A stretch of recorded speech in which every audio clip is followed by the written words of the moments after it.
Good afternoon. এখন দুপুর 1:30 বাজে।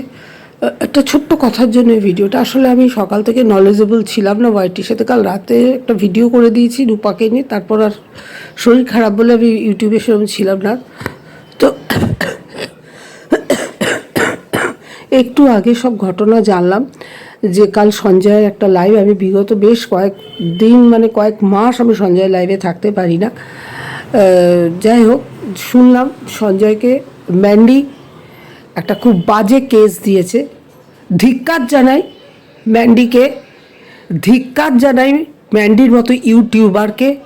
আমি খুব ছোট্ট নগণ্য একজন ক্রিয়েটার হয়ে হাত জোর করে তোমাদের কাছে বিনতি করছি, যদি ওয়াইটি জোনটাকে, সে অ্যাজ এ ব্লগার বা অ্যাজ এ কন্ট্রোভার্সি যাই হোক, ওয়াইটি জোনটাকে যদি একটুখানি পিসফুল রাখার কথা ভাবো, একটু মান সম্মানের কথা সবাই ক্রিয়েটার্সরা ভাবো, অ্যাটলিস্ট ম্যান্ডিকে বয়কট করো,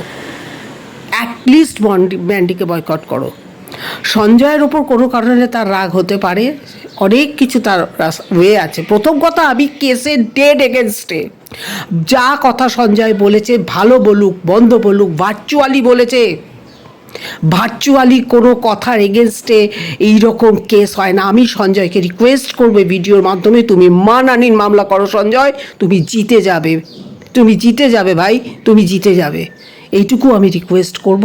এবং এই জন্যই আমার এই ভিডিও, যদি সমগ্র ওয়াইটির জোন আমার সাথে থাকে, আমি মনে করি boycott Mandy and her channel, please.